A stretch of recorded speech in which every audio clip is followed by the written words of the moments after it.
Hi everyone, welcome to All Inspired. We have so much to do here, but I'm not even going to waste any time. We're going to jump right into it, and I'm going to start with taking care of this mirror right here. I'm going to get it off of the wall. You will see later on we actually don't end up using this mirror because I mentioned I wanted to switch it vertical, and unfortunately it doesn't end up fitting. But I do paint it black, and it turns out gorgeous, and I use it in another space. So if you want to see that, hit the subscribe button because that will be coming up in a future video.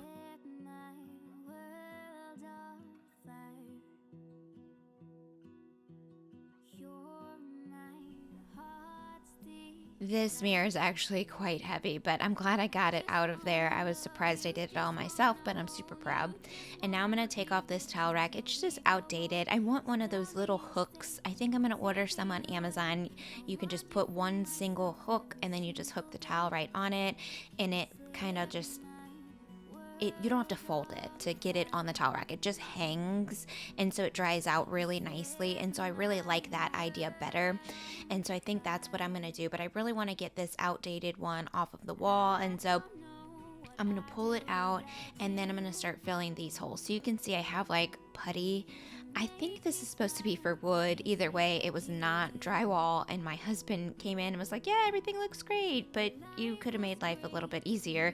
And so he showed me how to do it with the little scraper and the actual drywall stuff that's supposed to go on there. So we ended up taking this area, we sanded it down really well and painted it. I didn't record that. My camera actually died, but it's just the same paint that we already had in here. We had some left over from the previous owners, and so we just kind of painted and got this area all nice and looking fresh without the towel rack there. I felt like it was so outdated, and I wanted to get that thing out of here.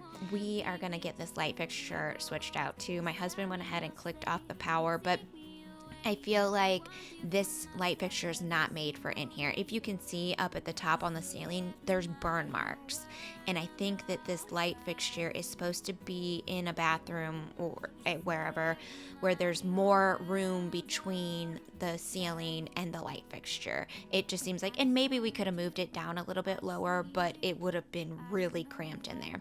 So I went on Amazon and I bought this really inexpensive light fixture. You can get them on there. They're really cheap if you know how to switch them out. Just be extra careful and make sure you turn off the power. I have no idea what I'm doing. That's why I got my husband to do it for me. He struggled a little bit, but he finally got that one in there, and then he got this new mirror hung up for me. This is one I've had forever. Like I said, the other one did not fit in this space vertically, and I did not like it horizontally, so it had to go vertically. So I just went up to my entryway, grabbed this one, and we ended up hanging this one down in the bathroom, and I think it turned out fantastic. But I kept the cream color on the walls, and I think that looks fine. I wasn't ready to paint the whole entire bathroom. Maybe later in a future video I might change that out. But I thought the cream was light and a pretty color for a basement bathroom. But this super dark wood, I'm not feeling it. It's too dark. There's no natural light. We have a lot of natural light in our basement, but this bathroom is kind of like over off to the corner, and it just feels so dark and so dingy. And so I'm going to paint these cabinets. We weren't going to do it. I was like, it's gonna be too much work, and it is. It's a lot of work, but we just went ahead and did it. We did a really good scuff sanding, and then I wiped these bad boys down like 4 different times.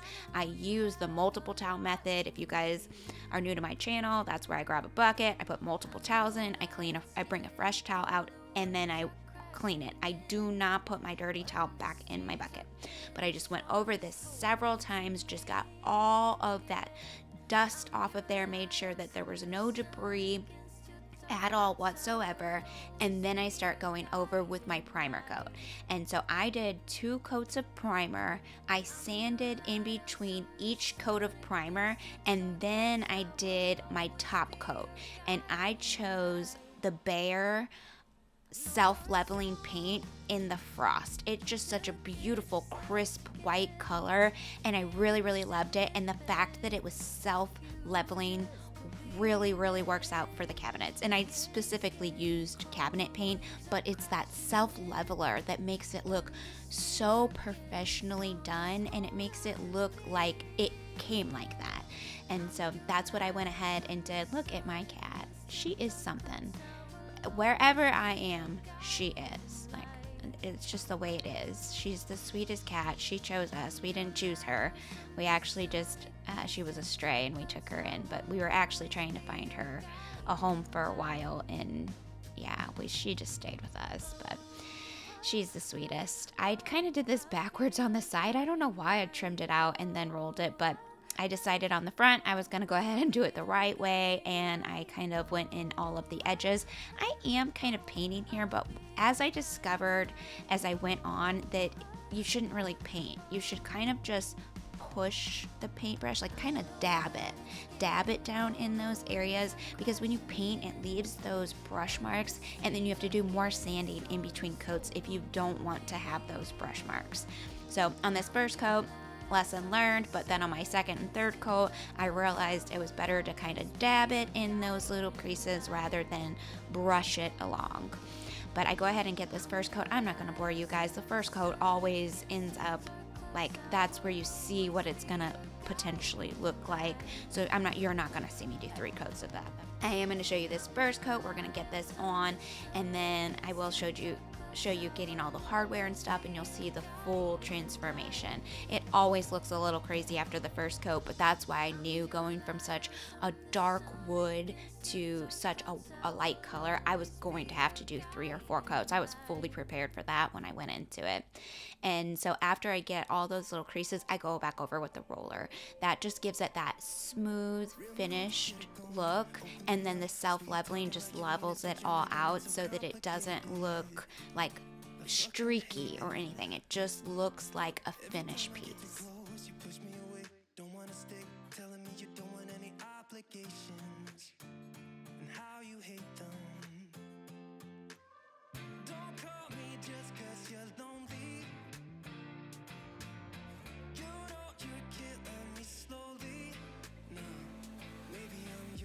Maybe I'm not. I think about it way too much, and every single thought is making me.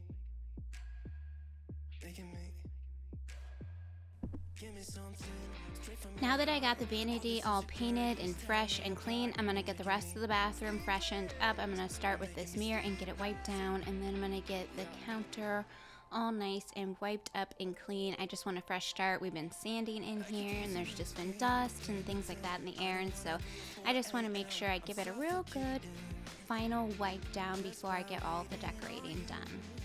Give me something straight from your heart. All this insecurity is tearing me apart. You're making me sleepless. Oh, maybe I'm not. I think about it way too much, and every single thought is making me. Give me something straight from your heart. All this insecurity is tearing me apart.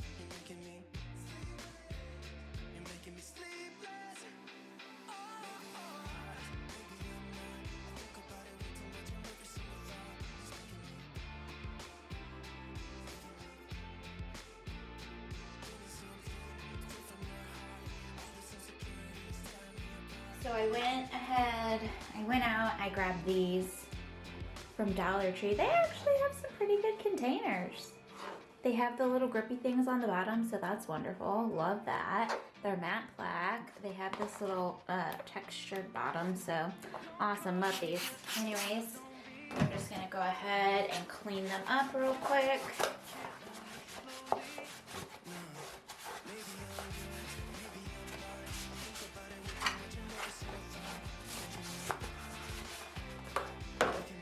I got 4. I wasn't sure how many I would need, but yeah, I went ahead and got 4. I think I'm only going to use 2, but I'm sure 100% I can use these in other places in the house. So, get that all cleaned out. And then I'm going to put these. Okay, I'm going to put these right in here.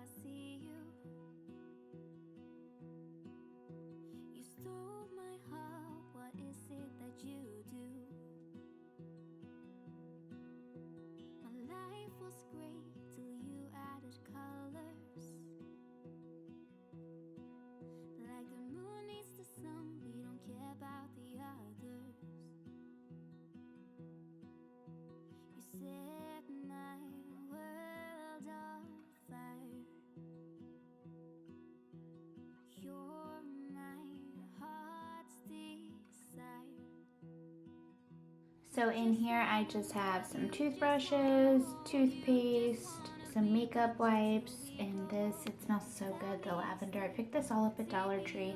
I just ran up there and got a few extra things. We have some washcloths as well as some extra bar soap. And then down in here, sorry guys, it's going to my hand. Down in here I just have extra toilet paper and some wipes. And then right over here is where I'm gonna stick some extra towels for the guests. They're actually in the wash, but I have white towels that I'm gonna put down there. And then I really didn't put anything over here. If guests want to, they need to put stuff in here, they can. Now on to the fun part where we get to decorate, and I follow through with my promise to tell you how I did this for under $100. So I picked up those hooks, those little, I don't know what those are called, the things that hold up the shelf hooks. And I picked those up from Home Depot for about $6 a piece. I picked up the picture frame from Walmart for about $11. The 2 glass containers, those were from candles. I used them up, cleaned them out, and then put this bath salts in one and this amazing smelling coconut soap in the other one. And then I shopped my home to find some things that I could use in here that I wasn't using in other places. And so that plant, the big tall plant with a white vase, I do believe I picked that up from TJ Maxx, and then the other glass vase I picked up from Dollar General. But I wanted to add some more like warm wood tones over on the other side of the bathroom as well. And so I picked up this rattan plant from Walmart for about $14, and then I also picked up some of these bath towels, and I just got a few of those, a few hand towels, just to freshen up the space and just to have some crisp, clean white towels. I think I spent about, I don't know, 10 or 11 bucks on that. So here's a quick look on at how everything looked. It was really yellow here. It was really dingy, and we just brightened this whole place up and made it more spa-like. I did spend about $10 on the curtain and about $6 on the soap dish. So under $100, I got this whole entire bathroom completely redone, refreshed, looking better. I didn't do any major renovations, but I just simply worked with what I had and spruced the place up and made it feel more serene, more spa-like, just more relaxing, so that when our guests come over, they have everything that they need.